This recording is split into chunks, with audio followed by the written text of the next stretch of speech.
자, 이제 본격적입니다. 본격적으로 자살의 위험 요인. 우리 이것만 알면 돼요. 본론적으로 자살의 위험 요인이 뭘까? 자살의 보호 요인이 뭘까라는 거예요. 우선 첫 번째, 위험한 요인에서 사람들은 왜 자살할까요? 라고 물어보면 아까 우리 선생님 말씀하신 대로 우울증이요. 우울증이 무서워요.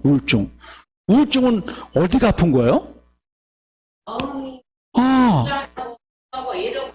어이구, 너무 잘하셔요. 아, 희망이 안 보이고, 정답입니다. 제가 말씀드린 걸 다 하셨어요. 박수 한번 쳐주세요. 맞아요. 우울증은 마음의 병이에요. 마음의 병, 마음의 감기라고도 해요. 디프레션, 왠지 처져. 우울증은 무기력병이라고도 해요. 무기력. 왜 이렇게 무기력하지? 꼼짝달싹 하기도 싫어. 움직이기 싫어. 주변에 막 질책을 해요. 야, 너 왜 이렇게 정신 못 차리냐? 근데 내 맘대로 안 되는데요. 우울증은 내 맘대로 안 돼요. 야, 너 정신 좀 차려 나가서 햇빛도 보고 운동도 해. 아이, 말은 쉽지요. 제가 몸이 말을 안 들어요. 눈만 멀뚱멀뚱고요. 무기력증에 걸렸어요. 무기력증에. 그러니까 자기도 더 힘들죠. 주변 가족들 막 질책을 해요. 야, 너 아직도 언제까지 그럴래? 좀 제발 좀 나가라. 근데 잘 안 되는데요. 특히 남성보다 여성분들이 2배 정도 우울증이 많아요. 우울증은 말 그대로 우울하고 슬프고 무기력하고 무기력증이 있고 자존감이 저하되고 난 아무 쓸모없는 것 같고 특히 이제 무서운 게 뭐냐면 잠을 잘 못 자요. 불면증이요. 불면증. 또 가장 또 무서운 게 뭐냐면 죽고 싶어요. 아까 하나뿐이 없는 소중한 생명들 불구하고 내 의지와 상관없이 나도 모르게 자꾸 죽고 싶어. 나도 모르게 막 베란다에 뛰어내려가려고 막 그래. 나도 모르게. 얼마나 무서워요. 우리 보통 마음의 감기라고 하는데 저는 너무 가벼운 게 아니다. 이거는 정말 무서운 우울증이다. 우울증은 정말 치료해야 돼. 자칫 죽을 수도 있어. 오늘 신문인가요? 어제 신문에 보니까 전북 부안 쪽에서 아까 슈퍼마켓 그 마트에서 한 여성이 소주 2병하고 번개탄을 가자 하고 딱 산 거예요. 근데 마트 주인이 이거 이상하다. 이거 꼭 어디서 번개탄 피고 죽으려고 해. 대부분 죽기 직전에 술을 보통 먹어요. 술. 근데 보니까 번개탄도 사려고 하고 소주 2병도 샀어. 이거 안 되겠다. 마트 주인이 빨리 가서 신고를 했어요. 그 마트 주인이 한 생명을 살렸어요. 근데 그 여성이 우울증이 있었어요. 역시 우울증 때문에 자살하려고 하는 거예요. 그렇죠? 그래서 이 우울증에 대해서 우리가 좀 더 관심을 가져야 되는데요. 우울증은 뇌. 어디가 아픈 거예요? 마음인데요. 마음이 가슴에 있나요? 뇌에 있나요? 결국 뇌에 있어요. 뇌 질환이에요. 뇌 질환. 그렇죠? 여성들이 많고 아까 우울, 슬픔, 무기력 이런 증상이 많이 보이고 자존감이 저하돼요. 그렇죠? 그리고 아까 희망이 없어요. 희망이 없어요. 절망적이에요. 근데 우리는 희망이 없는 게 무망이거든요. 무망, 호프리스이스. 근데 절망도 비슷하지만 약간 좀 달라요. 무망은 앞이 전체 나간 암흑 같은 거란 말이에요. 절망은 한때 나도 희망이 있었지만 최근에 어떤 문제가 있어서 절망감이 올 수 있어요. 꿈이 좌절된 거예요. 끊어질 절. 최근에 코로나 때문에 내가 가게 문을 닫게 됐어. 이건 절망이에요. 나도 꿈이 있었어요. 저도 희망이 있었어요. 저거 축구 선수가 꿈인데요. 다리가 다쳐서 이제 공을 못 차게 된대요. 이게 뭐예요? 절망이에요. 그래서 무망감, 절망감은 자살에 매우 위험한 요인이다. 이렇게 우리는 볼 수 있습니다. 그래서 우리는 항상 그래서 어떻든 간에 내가 삶에 꿈과 희망을 가져야 돼요. 어쨌든 이게 없으면 방향성이 없어버려요. 내 목표, 꿈이 없다면 그냥 죽은 물고기처럼 둥둥 떠다니는 것 같은 방향성이 없는 거예요. 내 희망이, 나의 미래 계획이 없어졌을 때, 미래 계획이 없을 때 자살 생각을 하게 된다는 거죠. 여기 보면 이 4개의 단어가 어떤 공통점이 있을까요? 다 무자로 시작하죠? 여러분들 그리고 시험에 나옵니다. 시험에 나올 것 같죠? 굉장히 중요한 단어예요. 자살의 위험 요인 중에 제가 중요한 단어, 이 단어만 기억하면 좋겠어요. 결국 제가 아까 인생을 살아가다 보면 정말 의미가 있어야 돼요. 제가 지금 쓰고 있는 책도 의미 있는 삶을 제가 굉장히 중요하게 생각하거든요. 여러분들 의미 있는 삶 살고 계신가요? 네. 좋습니다. 내가 하는 일이 다른 사람에게 어떤 의미 있는 일, 웃음을 통해서, 노래를 통해서, 스토리텔링을 통해서 어떤 이타적인 의미를 찾는 삶은 보람이 있어요. 인생의 후반전은 보통 우리는 살아가다 보면 인생의 의미를 찾는 일을 하려고 해요.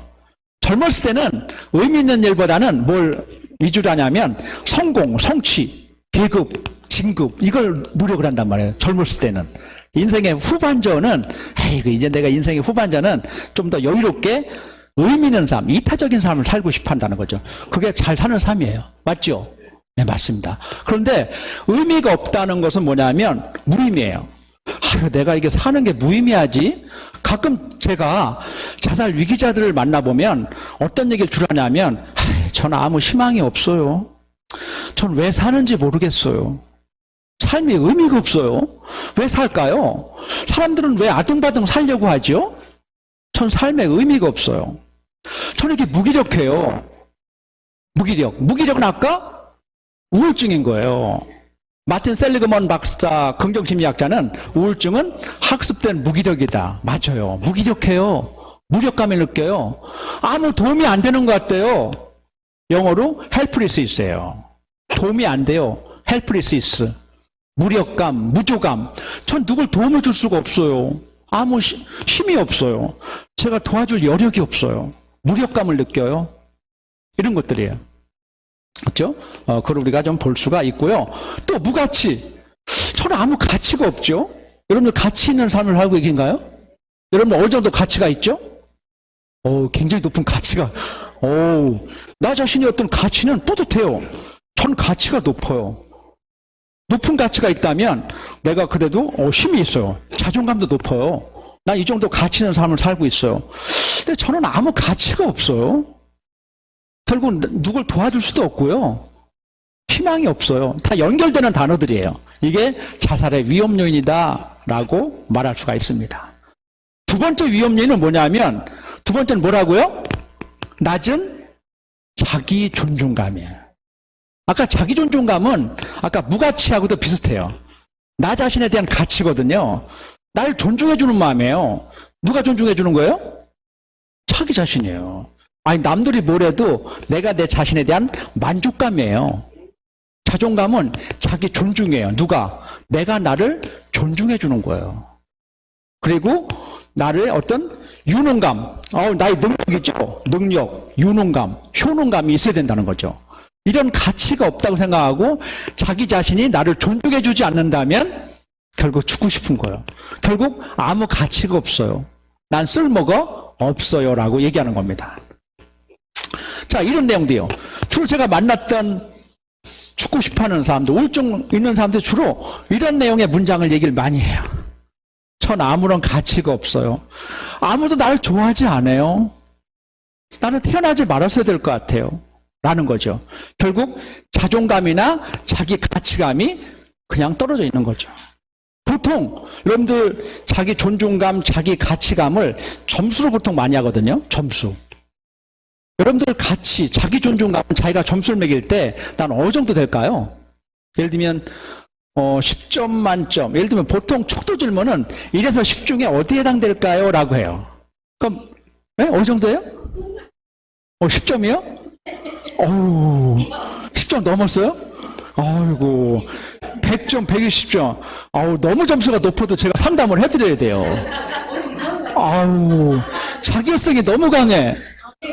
너무 강해. 네,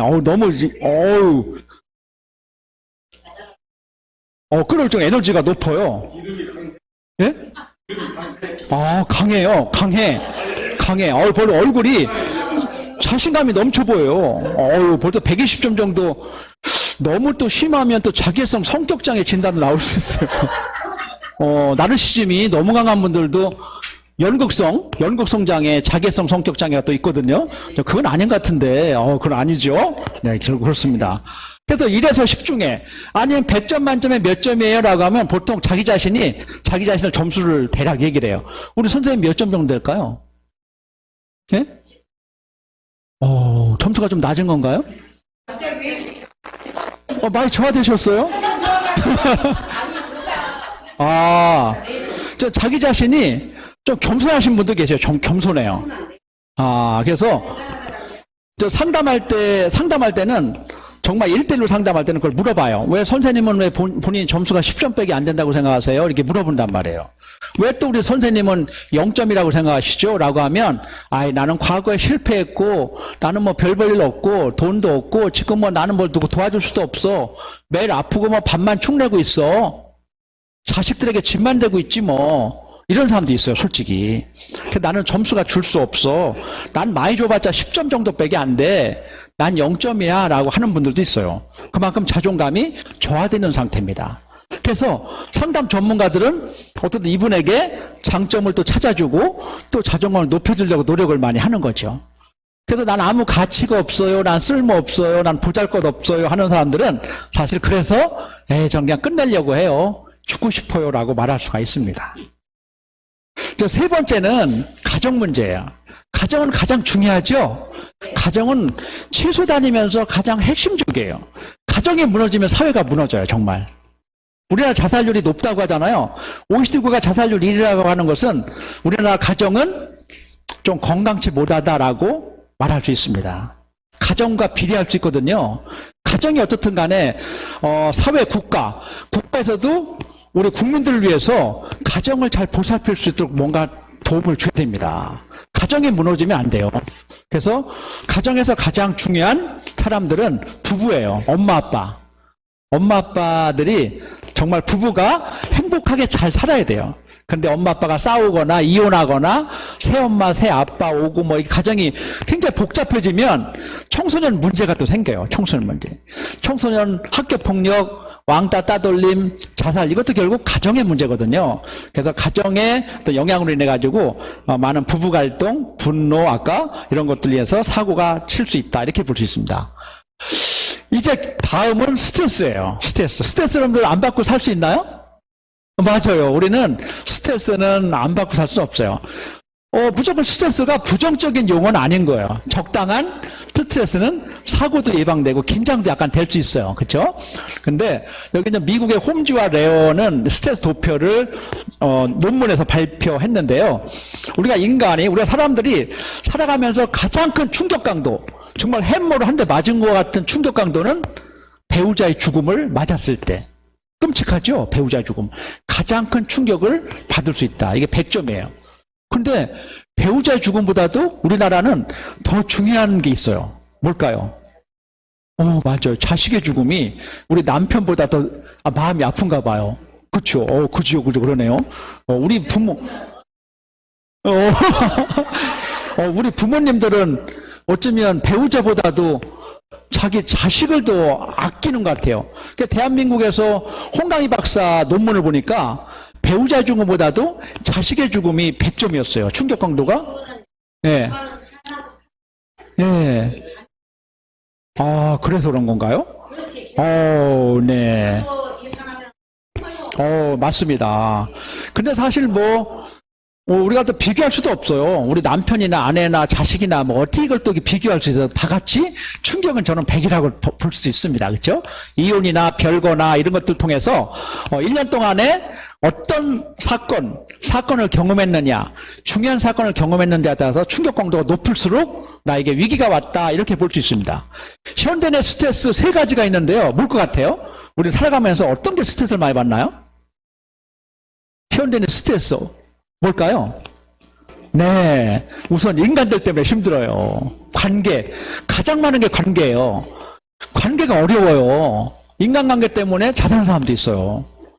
그래서 가장 큰 고민, 보통 상담전화, 생명전화 같은데 1388 우리 청소년들도 전화 상담을 많이 해보니까 가장 많은 힘든 게 뭐냐고 하니까 인간관계예요. 인간관계 스트레스 가장 많이 받고요. 두 번째는 뭐냐면 변화된 스트레스, 변화. 새로운 낯선 환경이나 이사 가거나 새로운 전학 가거나 새로운 환경.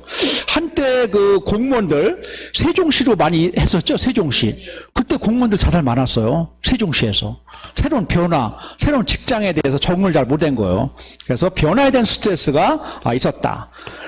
세 번째는 이거 할까 저거 할까 선택에 대한 스트레스가 많다는 거죠. 여러분들 짜장면, 짬뽕 선택할 때 고민도 되죠. 네, 요즘은 짬뽕, 짜장 같이 나온다고 하더라고요. 네. 네, 그래서 모든 게 또 선택하는 어려움이 많이 있어서 스트레스를 많이 받는다 이런 얘기가 있습니다. 자, 상담 기법은 여러분들 간단하게만 제가 할게요. 뭐 전문가들에게 필요한 뭐 상담 기법인데 그래도 우리 여기 계신 선생님들도 조금 알아두면 좋을 것 같고요. 어느 정도 또 알 수 있는 내용들이에요. 사람을 도와주고 살릴 수 있는 가장 중요한 것은 잘 들어주는 거예요. 그렇죠? 우리 인간관계 의사소통에서 많이 중요하죠. 결국은 상대방의 말을 잘 들어줘야 된다. 적극적 경청이라고 하는데요. 경청은 말하지 않아도 알아요 라고 할 정도로 꼭 굳이 말하지 않아도 상대의 눈빛, 제스처, 비언어적인까지 내가 다 들으려고 하는 거, 이게 경청이에요. 정말 정성을 다해서 상대 눈을 바라보고 내가 상대방이 좀 어떨까라는 걸 잘 들어주는 것 자체가 너무 자살 예방을 위해서 위기 상담에서 너무 중요하다. 그리고 말문 여는 거 있죠. 라포 형성해서 친근감을 형성하는 거죠. 왠지 편하게 벽을 깨는 거예요. 눈빛을 교환하고 톡톡 치고 그래요? 이게 뭔가 옷차림 예쁘네요. 어디 사세요? 그러세요? 이렇게 뭔가 말문 열려서 뭔가 친근감 형성하는 것도 너무 중요하고요. 그 다음에 수용하는 것은 말 그대로 그냥 받아들이는 거죠. 받아들임이라는 말도 굉장히 중요한 말이에요. 수용 좀 어려운 말인데 받아들임이라는 말이 한국말이 너무 좋은 말이 있어요. 받아들임. 있는 그대로 받아들이겠다. 또 책 한 권도 받아들임이라는 책이 있어요. 결국 내가 얼만큼 잘 수용할 수 있는 역량이 되느냐라는 거죠. 결국 비평하거나 다른 편견을 가지 않고 있는 그대로 그냥 그 사람을 내가 인간중심 차원에서 칼 로저스가 말한 인간중심 차원에서 있는 그대로 편애하지 말고 편견 갖지 않고 있는 그대로 받아주는 것 자체가 중요하다. 이렇게 볼 수 있습니다. 다음에 공감이에요. 공감 너무 중요하죠. 정말 가장 중요한 거 두 가지만 꼽으라면 경청하고 공감이에요. 이게 전문가에게 가장 또 중요한 내용입니다. 결국 역지사지하는 마음으로 상대 입장 그대로 내가 마치 그 어린아이가 된 것처럼. 우리 송혜 선생님 사회 보는 거 보셨죠? 네. 이거 앉아서 이렇게 그 아이하고, 그렇죠? 그 눈높이에 맞는 그냥 그대로 상대방과 그대로 그 입장이 되어주는 거죠. 있는 그대로 상대방이 그런 느낌이 든다. 내가 마치 내가 된 것처럼 그렇게 느껴진다라고 했을 때 상대방은 눈물을 흘리고 속에 있는 걸 다 터놓고 이야기할 수 있다 이거죠. 그리고 반영해 주는 거죠. 그대로. 상대방을 존중해 주면서 반영해 주는 거. 그리고 관계 형성은, 촉진적 관계 형성은 우리가 살아가면서 너무 중요해요. 인간관계에서 너무 중요하죠. 있는 그대로 상대방과 끝까지 함께, 상담자와 내담자가 함께 가는 거야. 함께. 좋은 관계를 유지하면서 이게 잘 돌보면서 관심을 가져야 되겠다 이거죠. 자살 예방을 위해서 정말 너무 중요한 7가지 단계가 있어요. 첫 번째가 뭘까요? 자살에 대해서 직접적으로 물어봐라. 오늘 여러분들 제 강의를 듣는 여러분들 정말 요거 한 가지만 알면 우리 생명을 구할 수 있어요. 정말 자살 생각이 있는 건지를 물어봐 주는 거예요. 여러분들 충분히 여러분들 지인들 중에서도 이런 기회가 올 수도 있어요. 전문가 아니더라도 우리가 살아가다 보면 정말 누군가 힘든 사람이 있을 때 왠지 아까 그 마트에서 그 아주머니도 뭔가 자기는 나는 뭔가 예감이 있었어요. 이 사람은 분명히 자살하려고 하는 것 같았어요. 전 촉이 있다니까. 촉이라는 말 굉장히 중요한 말. 촉. 난 뭔가 예감이 있어요. 오감을 통해서 뭔가 촉이 있어요. 라고 할 때 제 강의를 듣는 여러분들 누구나 우리 지인들, 우리 친척들 누구들 간에 뭔가 위험한 뭔가 사인이 있어요. 위험한 사인. 그때 놓치지 말고 뭘 물어보라고요? 자살 생각이 있는지 물어봐 주는 거죠. 여러분들 요즘에 내가 내 입으로 자살 생각이 있냐고 말하기가 굉장히 껄끄럽죠. 그게 어려운 거예요. 전문가 교육을 받은 사람들은 껄끄럽지 않은데 교육을 안 받은 사람들은 내가 어떻게 감히 저 사람한테 자살 생각이 있냐고 물어봐. 자살은 그동안 금기시했고 말도 꺼내기 안 했는데 처음으로 해보는 말인데 어떻게 자살 생각이 있냐고 내가 물어보냐고 약간 겁도 나고 그렇다는 거죠. 그러나 사람을 살리는 질문이에요. 자, 여러분 같이 한번 해볼까요? 누구시 최근에 자살 생각 있었나요? 네, 맞아요. 그렇게 하는 거예요. 요즘 표정이 안 좋아 보이는데 맞아요. 처음부터 만나자마자 자살 생각 있는 거예요? 이렇게 물어보면 안 되죠. 처음에 아까 라프 형성, 우리 친구 어떻게 지냈어? 너 남편과 이혼했다며 최근에 많이 힘들지? 얼굴 표정이 굉장히 안 좋아 보이는데? 글쎄, 너 요즘 많이 힘들어 보이는데?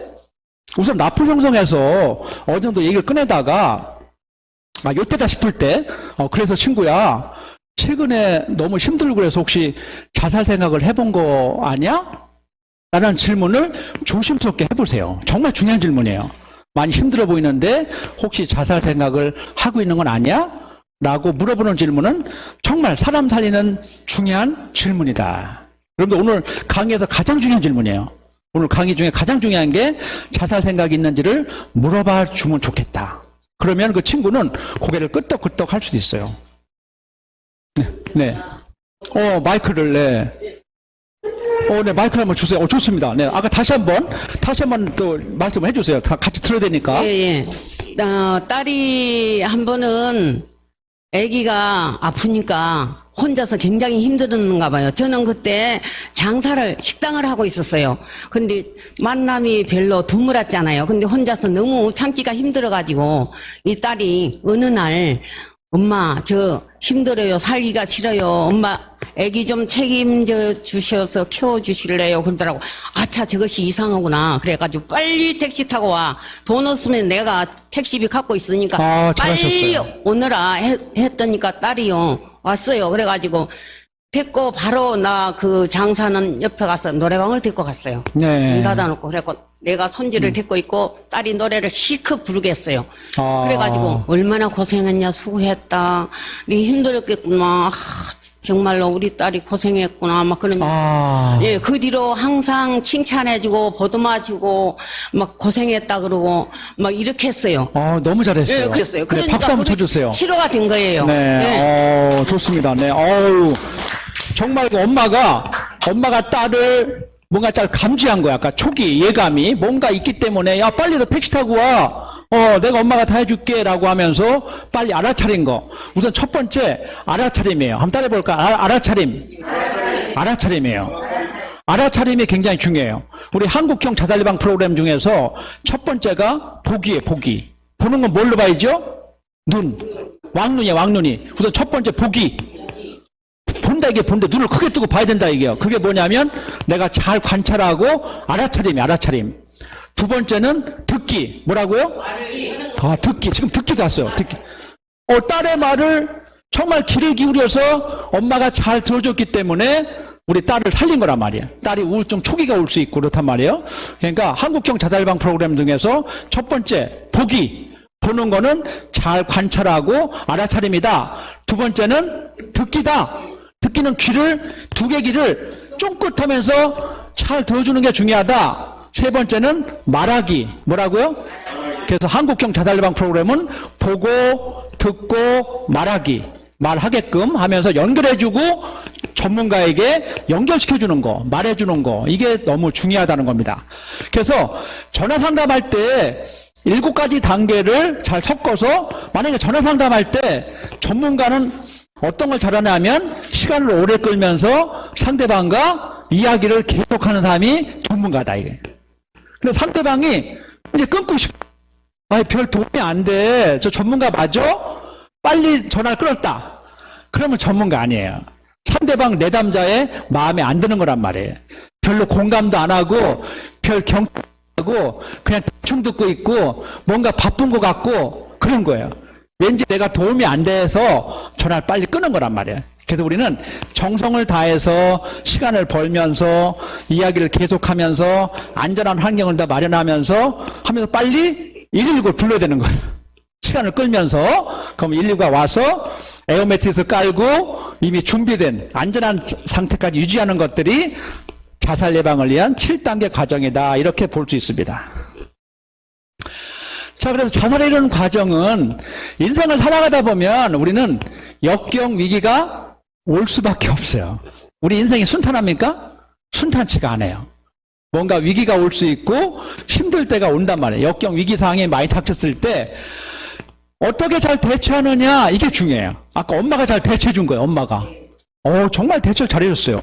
아니면 가장 가까운 친구, 아니면 나의 지인, 나의 전문가, 누군가의 도움을 받아서 잘 대처했을 때 우리는 잘 살아가고 있는 것이다. 지금 여러분들 생존하고 계신 거죠? 네. 생존한다는 것은 그만큼 과거에 어려운 역경 위기가 왔지만 그때그때 뭔가 슬기롭게 잘 이겨냈던 거죠. 아까 잘 누군가 도움을 받아서 이겨냈던 거예요. 그러나 역경 위기가 왔을 때 우리는 누군가 도움도 받지 않고 혼자 그냥 시무룩하게 그냥 자살 생각도 하고 절망적이고 그렇다고 한다면 결국은 자살하게 된다는 거예요. 그렇죠? 이게 어쩌면 우리 인생의 삶과 죽음의 어떤 기로에 있는 거죠. 어떤 문제, 역경에 있을 때 우리는 어떻게 이겨내느냐, 아니면 그냥 절망적으로 그냥 자살로 갈 것이냐. 어쩌면 삶과 죽음은 거기서 거기죠. 줄타기 한다는 말도 있듯이 그런 것을 우리가 좀 볼 수가 있습니다. 자살에 이르는 과정은 우리는 처음부터 그냥 자살 생각을 자주 할까, 사람들이요? 안 그래요. 지금 여러분들 이렇게 행복했는데 무슨 자살이야. 근데 왠지 뭐가 어떤 문제가 닥쳤을 때요. 어떤 문제가 딱 닥치면 정말 내가 살아 뭐해? 첫 번째 뭘 생각해요? 자살 생각해요. 우리 주변에 있는 여러분들 누구나, 지금 제 강의 듣고 여러분들 누구나 한 번쯤은 자살 생각을 해본 경험이 있어요, 없어요? 있어요. 여기 계신 분이 몇 명 계시네. 그러니까 1명, 2명, 3명, 네, 자살 생각. 네, 맞아요. 아니, 자살 시도까지 해본 분이 계셔요? 누구예요? 저예요. 네, 자살 시도까지 해본 분도, 이거 보세요. 저도 있었어요. 근데 얼굴이 그게 밝고, 근데 불구하고 과거에 자살 시도 경험도 해보신 거예요? 그렇죠. 근데 처음에는 1단계는 누구는 자살 생각을 했다가, 다음에 또 두 번째는 어떤 단계예요? 그래. 내가 언제 죽을까? 언제? 어디서? 어떻게 죽어야 되지? 언제가 좋을까? 어디서 죽을까? 어떻게 자살하지? 어떤 방법이 안 아프게 자살할 수 있지? 그렇죠? 그렇게 해서 지금 벌써 해보신 거잖아요. 경험해보신 분이 많이 웃고 있잖아요. 다 자살을 계획하셨어. 아니, 계획 아니라 나는 시도까지 했어요? 시도까지도 했어요. 좋습니다. 네, 시도는 지금 워낙 이제 마이크를 사용해야 되는데 마이크를 사용 안 되니까 제가 설명을 그냥 드릴게요. 그래서 우리는 어쩌면 다리 위에서 마지막 건물 위에서 뛰어내리려고 할 때 정말 살 수 있는 길은 누군가 생각이 나면 살아요. 우리 딸이 생각이 난다. 우리 남편 생각이 난다. 그 생각이 나면 살 수 있어요. 근데 정말 죽는 사람들 있잖아요. 정말 죽는 사람들은 그런 생각이 안 나요. 그래서 보통 난 아무 생각이 안 나 이래요. 그래도 다행인 것은요. 생각이 나면 아까 딸 생각이 났다. 아니면 남편 생각이 났다. 남편 말고요? 남편 별로 싫어하나 보네요. 남편 겁을 주려고 한 거예요. 네, 그래서 어떤 목적을 가지고, 어떤 의도를 가지고, 목적을 가지고 자살 시도를 한 건데, 정말 자살로 죽을 마음은 없었던 거예요. 그렇죠. 그렇죠. 네. 그래서 제가 그 마음을 알아요, 제가. 약간 겁을 주려고, 정말 내가 죽으면 생명이 아까우니까, 어떤 목적, 의도를 가지고 한 거죠. 그렇죠? 어떻게 계획을 하거나 어떤 방법을 쓸 것인가라는 것은 각자가 계획을 해요. 나는 언제, 어디에서, 어떻게. 나는 높은 데 가는 거 위험해, 무서워. 나는 약 먹는 게 좋을 것 같아. 난 번개탄 피는 게 좋을 것 같아. 각자의 자살 방법이 있다는 거죠. 그래서 계획을 하게 되고 결국은 자살을 시도하게 된다. 자, 여기서 여러분들 조금 약간 더 좀 전문적 질문을 제가 팁을 하나 드릴게요. 아까 자살 생각이 있는 거예요? 라고 물어보는 거 중요하다겠죠? 근데 좀 더 전문성 있는 질문은 어르신, 최근에 자살을 계획하신 건가요? 라고 물어봐야 돼요. 저는 그걸 자연스럽게 말해요. 어르신 자살을 계획하셨어요? 그 어르신 언제쯤 자살할 계획이세요? 5월 4일이요? 얼마 안 남았네요. 날짜가 잡힌 건가요? 근데 어르신 5월 4일은 무슨 날인가요? 그래 5월 4일은 내 생일이야. 난 생일날 가려고 그래. 어떤 할아버지는 할망구가 죽은 지 벌써 1년 됐네. 할망구 5월 4일날 죽었는데 나도 그날 가려고 그래. 라고 아무 날짜가 선택하는 게 아니라 의미 있는 날을 선택한다. 날짜? 그럼 어떤 방법으로요? 어르신 어떤 방법으로 자살을 하시려고 그러세요? 내가 봐둔 그 소나무가 있어. 우리 집 근처 내가 가는 길이 있는데 내가 아주 그 부러지지 않는 나무가 있어. 내가 사전 봐둔 나무가 있어. 각자가 뭔가 자살 방법을 계획을 하고 있다. 이제 계획을. 그 전문가들은 좀 더 구체적으로 자살을 계획했는지 물어보는 것도 굉장히 중요하다 이거지. 나는 뭐 번개탄을 사놓은 게 있어. 난 한 방이면 돼. 이렇게 뭔가 구체적인 자살을 계획하는 사람들도 있다 이거죠. 그런 사람들은 매우 위험한 고위험군 자살 위험자다 이 기분. 그래서 여러분들이 조금 더 한 발짝 더 들어가서 혹시 질문을 해보고 싶다면 자살 생각, 두 번째는 자살을 계획했는지 육하 원칙을 떠올리면서 자살 계획한 것도 물어볼 필요가 있다. 이렇게 볼 수 있습니다.